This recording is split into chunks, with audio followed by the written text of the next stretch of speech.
And we are live. What's going on, YouTube Live? It is your boy, Billy Rowe. Today is Wednesday. I'd like to welcome you to the first row. And if it is Wednesday, you should know what that means. It's time for the Wednesday word. That's Wednesday word. Jumping straight into it. Tonight's topic is preparation. As always with my topics, I like to share what I mean by my topic preparation. So what do I mean by my topic preparation?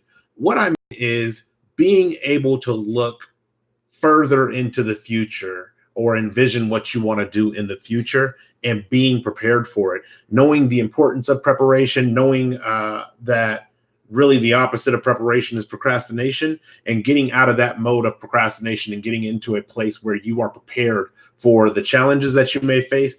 And I'm going to try to stop focusing in the advice of my cousin Mo, or in the words of my cousin Mo. I'm not just going to focus on the negative, also being prepared for the success that awaits you in your future when you're properly prepared and you're adequately preparing for that success. So tonight I got 3 tools for you on the first row, tools for the first row that I want to share with you when it comes to preparation. As always, these are tools that I have thought about and reflected on, that I have used in my own personal life and in my own experiences, that have really helped me in being a little more prepared for the things that come. And some of those things have been those blindsiding things that hit you and you're not really ready for, but the preparation that has taken place has at least mentally prepared me to deal with those things that even sometimes blindside us. So I hope you guys are ready. Let's jump straight into it. The very first tool that I came up with when it came to preparation was turn off autopilot.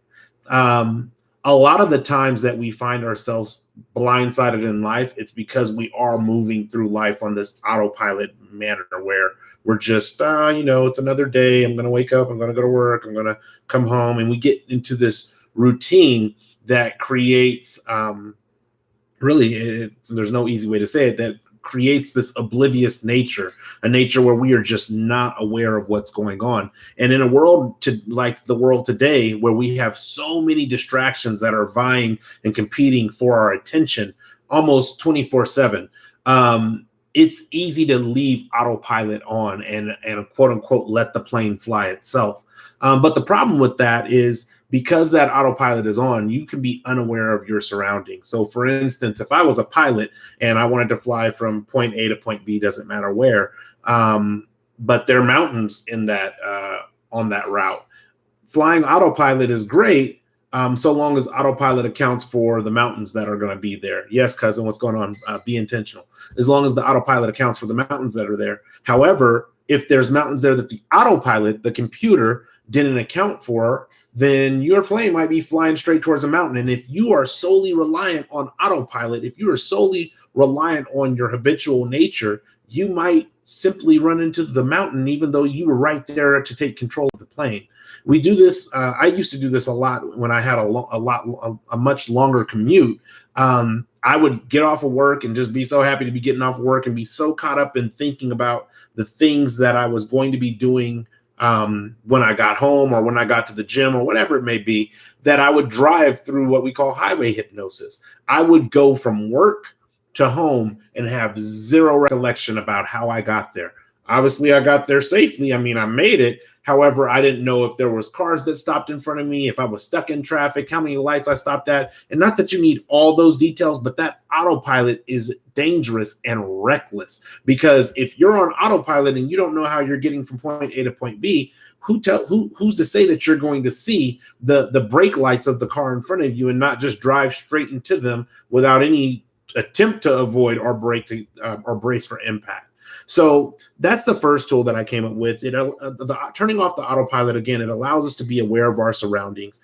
And it also, what being aware of our surrounding does is it stops us from missing the world that's going on around us. And this can be to your benefit. So I told you I want to kind of focus not just on the negative, but also on some of the successes of that. When you're not on autopilot, all of a sudden you may find yourself purposely, or as my cousin Brian said, intentionally forging into relationships or forging into networking opportunities with people that instead of just, even with coworkers, with people that you run past or walk past every day, day in, day out, maybe you say hi, maybe you say nothing. You now start being intentional and saying, this person can help me, or I can help this person, and that will show my skill set or the the breadth of my skill set that I can bring to this organization. And maybe that might put you in a position to where now the success aspect is you're being considered for positions that aren't posted. You're being considered for opportunities that aren't even created yet because of being intentional and turning off that autopilot. So it can work two ways. And I'll leave with this, because even though it's not a positive, there was a story that I had heard, and it was a news story that I had heard about a young girl. I think she was a teenager who was playing the game Pokemon Go. And the little girl walked into the street and got hit by a car while crossing the street trying to go and get a Pokemon. And this is what I mean by those distractions, that we're so on autopilot, assuming that the world around us is paying attention to us, where we're looking at a phone and we expect everybody else to look out for us. The unfortunate thing is that a lot of us are distracted. So while I'm looking at a phone playing Pokemon Go to cross the street, somebody may be driving looking at a text message, and boom, now you have a little girl who's hit by a car. Now, fortunately, the little girl survived. However, it was very interesting because the mother, instead of saying, hey, look, you need to make sure you're turning off that autopilot when you're crossing the street, be aware of your surroundings, be aware of stop, look, and listen. And in this case, you definitely need to listen hard in the day of electric cars where they make very little noise. But instead of giving her that coaching, it was she wouldn't have been hit by the car had it not been for Pokemon Go. Yeah, I'm sorry, I can't get behind that. I tell my sons, all of my sons, hey, you don't know what kind of day the person behind the wheel is having. You don't know if the person is paying attention. You don't even know if the person don't like you. So before you step into a street and before you step in front of a car, make sure there's a mutual, at least general understanding that the person behind the wheel that may be or may not be coming is going to stop for you if they are coming. So that's tool number one. Turn off autopilot. Let's be more intentional. Let's fly our own planes and see if we can do a little bit better than the computer sometimes. Tool number two is about limiting commitments. It is critical that we build a priority around the things that we do. And in the world of business, we call it stack ranking. When you're looking at your employees and you're saying, okay, if I had to cut 10% of my employees today, who would I get rid of? And who are my top people that I got to keep? Who are the people that are like, okay, and then who are the people that I want to get rid of? It's called stack ranking. We set a priority to the workforce that we have in our business. The same thing has to be done or should be done when it comes to the things that we do day in, day out. I don't care if it's going to the gym, brushing your teeth, washing your face, because some people don't have that priority. It can be things that you do to contribute to your health, things that you do to contribute to your mental sanity, things that you do to contribute to your community. All of these things that we do require us to have prioritization with them, because and what that priority does is it allows us to limit our commitments. If we have 10 things that we need to do in a day and all of them are the same priority, but we only have time to do 8 of them, now how do you figure out what you can do today, what you don't need to do or can be done tomorrow if everything has the same priority? So limiting your commitments is really about establishing a strong priority base. There are some things that are basic that you're going to have to do. For me, it's non-negotiable. Brushing my teeth in the morning is not a negotiable thing. So I don't care how late I may wake up one day. I don't care what the weather is outside, what the situation is. For me, brushing my teeth is a high priority. So unless there's an emergency where it takes a greater priority over brushing my teeth, trust me, I'm brushing my teeth every single day. The other thing that it does by limiting commitments, it leaves us time to prepare. So a lot of times I hear people tell me, oh, I don't have enough time. I don't have enough time. No matter what it is, I don't have enough time. And then I start like looking at what they're actually doing. And when I look at what they're doing, it's like, oh, well, you had time right there. Oh, you had time right there.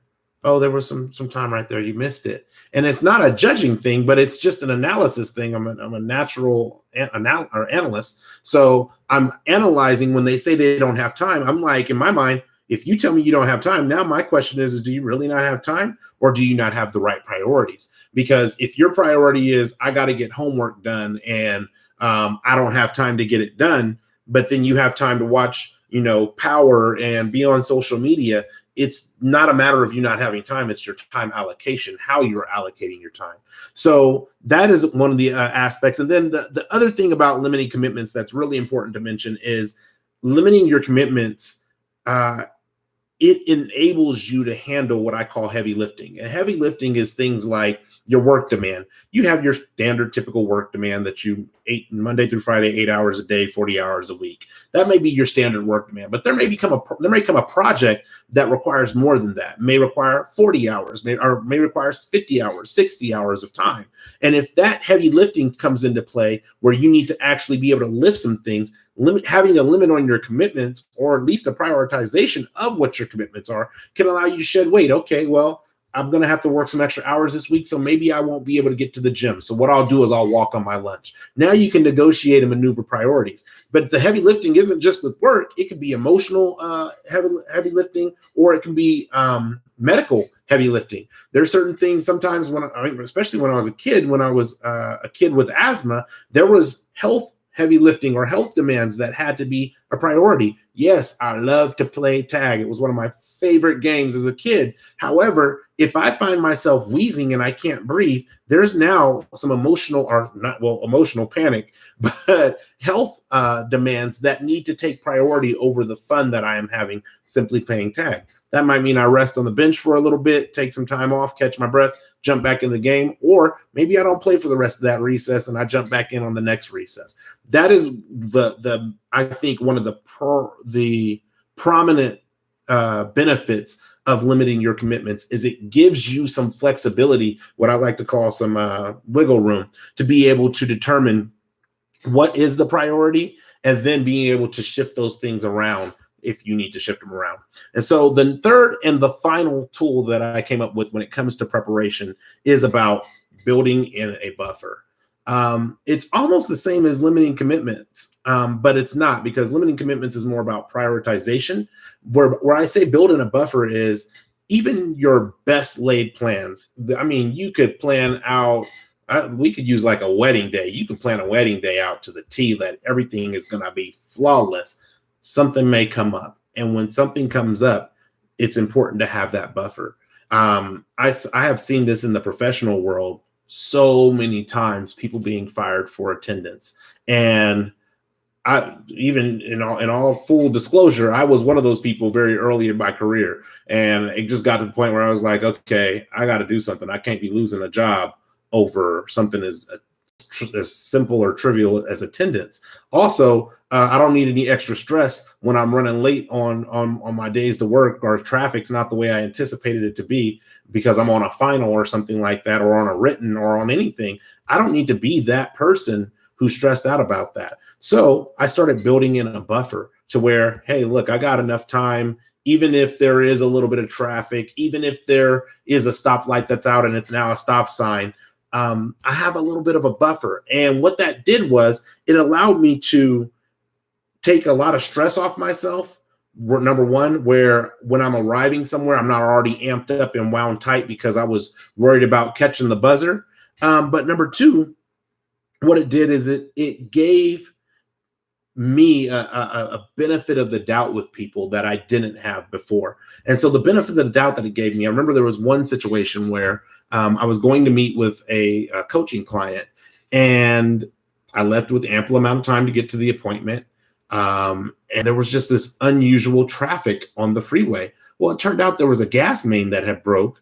And instead of it taking like 10 to 15 minutes to get to the location that I left 30 minutes in advance to get to, it took an hour and 45 minutes. And I still made it to the location, but I mean, I communicated, hey, look, I don't know what's going on with this traffic, but this is really unusual. Now, there's going to be times where no matter what buffer you build in, it may not work out. I'm not saying build a buffer. Okay, I got to be to work tomorrow at 6:30 in the morning. So I'm going to leave my house, which is 5 minutes away. I'm going to leave my house, let's say at 12 in the morning, 12 a.m., just to make sure I have 6 hours to get there. I'm not saying building a buffer like that, but building a reasonable, realistic buffer that gives you some wiggle room. And here's the key part. Building in a buffer is not just about building in a buffer on the front end. It is also equally important to build a buffer in on the back end of the things that you're doing, because sometimes things go over. Sometimes you don't want to leave right when you thought you were going to leave. So building in that buffer gives you the opportunity, if you're hanging out with friends or if you're, in the library doing some studying and you're getting a good rhythm, it gives you a little bit of extra time to be able to get to a place where you can stop that works better for you than just the end time. Okay, I got to stop at 12:01 because I got to be at the next place at 12:08. No, build yourself in a buffer. I got to stop at 12:30 because I got to be the next place at 1 o'clock.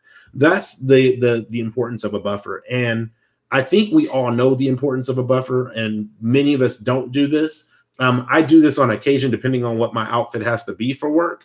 If my outfit for work has to be a little more professional, like slacks and a dress shirt, then I spend that time in the evening preparing, ironing, or whatever it may be, my clothes, so that they are ready to go when the alarm clock goes off. The last thing I want is to have a difficult shirt that I'm trying to iron and it's not cooperating, and I'm throwing it in the dryer. Now I'm throwing it on the ironing board, and I'm trying to brush my teeth, and I got toothpaste on my shirt. I don't want to deal with all that. And that's what building in a buffer does. It helps you alleviate the stresses and the pressures that come with that. Don't leave just enough time for what you're doing or where you need to get to. Make sure you leave enough time for getting there, and a little bit of extra time for getting there, and a little bit of extra time on the end. So those are the 3 tools that I came up with when it comes to preparation. I hope you guys have enjoyed them. Really quick to go back over them. The very first tool for preparation is turn off autopilot. Be aware of your surroundings. Don't miss the details because you're distracted.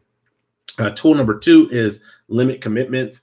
Everything cannot be a top priority at the exact same time. So make sure that you're appropriately prioritizing. And if something does need to be bumped down because an emergency comes up, then bump it down and put that next thing as a top priority. That's okay. But make sure you have some kind of organization method or prioritization method to the things that you're doing. Don't just be on autopilot doing them, and make sure that you're not trying to do everything at one time, or overcommitting yourself, because you're going to find out you don't have enough time in the world to deal with every single thing if everything is the top priority. And then the third and the final tool is build in a buffer. Build in space at the beginning and space at the end, so that way you have flexibility on both sides. I actually had a friend of mine who would tell me, hey, I'll meet you at such and such time ish. And I thought that was funny at first, that I was like, oh, why are they saying ish? Why are we not just meeting at 7? Why aren't we just meeting at 6? But that ish was just a buffer of time. Like, hey, should something come up, should traffic not work right, should whatever take place, this ish is just to let you know I might be there a little bit before, I might be there a little bit after. But that is building in a buffer on the front end. Now we just got to work on building, for many of us, we got to work on building in that buffer on the back end, which I think creates the conflict on the front end of the next opportunity. So those are the 3 tools. I hope you guys have enjoyed them. As always with the Wednesday Word, there is a personal story that I like to share in regards to the topic of preparation. This is just something that kind of helped me get my thoughts around the topic, and really explore how I can more effectively impart it in my life. And it's interesting because it has to do with food. So if for those of you who have been watching the first row for enough time, there was actually a period where I was doing food prep. It was about a 6 to 7 week period where I was doing meal prep, actually not just food, but meal prep for myself for the entire week. And in that time frame, what was taking place was I noticed there were spaces in my life where I was literally on autopilot regarding food. Like, I didn't know what I was going to eat from one day to the next. I didn't know what I was, not even one day to the next. I didn't know what I was going to eat from one eating session to the next eating session. So if I was at breakfast, I didn't know what I was eating for lunch. I didn't know what I was eating for snack. And what that did was I was expending a lot of money eating out of the vending machine, all kinds of different things, because I had no plan. And I was just kind of on autopilot. And the autopilot for me was, I'm hungry. What do I want to eat? I'm hungry. What do I want to eat? Well, you can be hungry at any time in the day. And autopilot is just going to guide you to, okay, well, there's a school cafeteria over there. I can go there and get some food. What do I want to eat here? Have no idea what I want to eat. What do I like? French fries. So what do I eat? French fries and burgers and all kinds of things that I don't need to be eating. So I started meal prepping.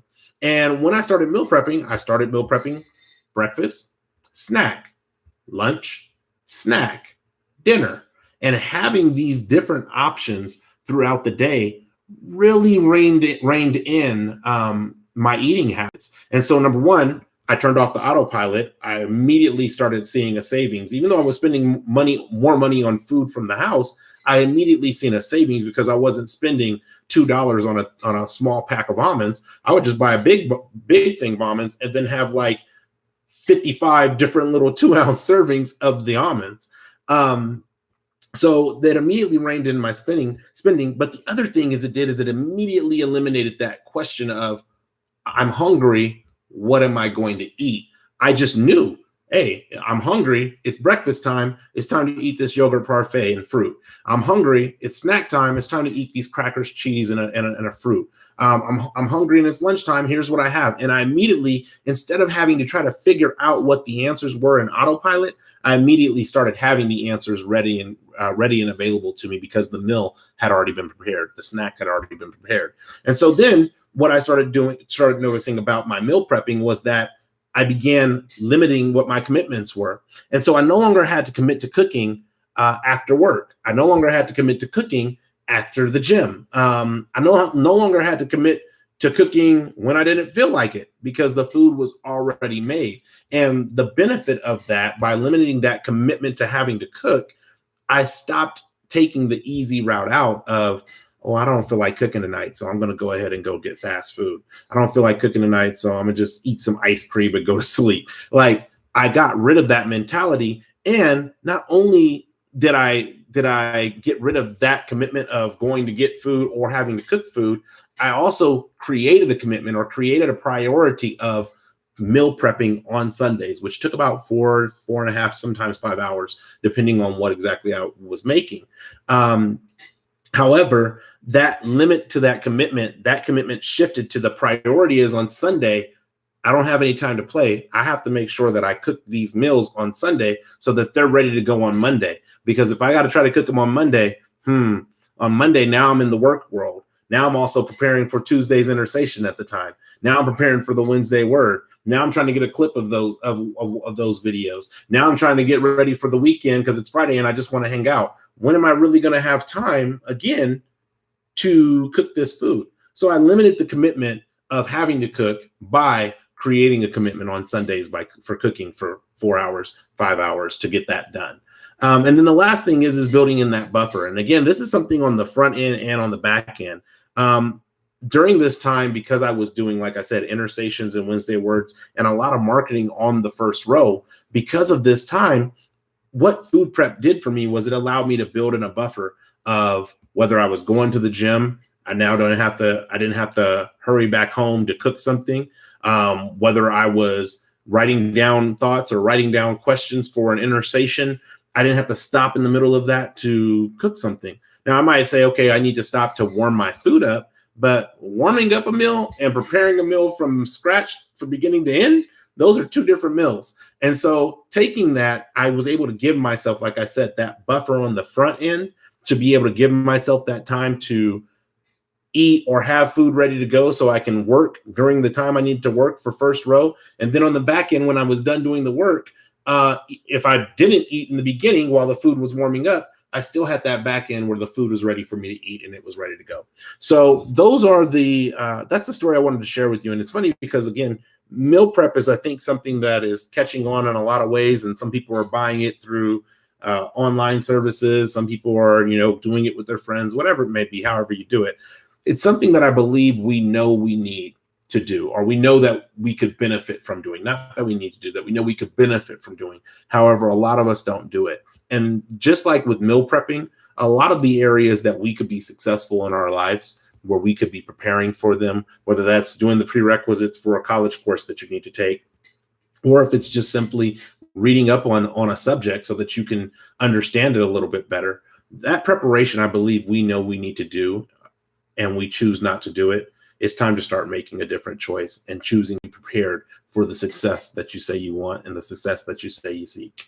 So that's what I have for you guys today. The next time that you will see me live on the first row will be on next Wednesday, October 9th. That'll be for a Wednesday word. And I'm actually going to let you know the topic ahead of time. It's going to be the topic of where are you at?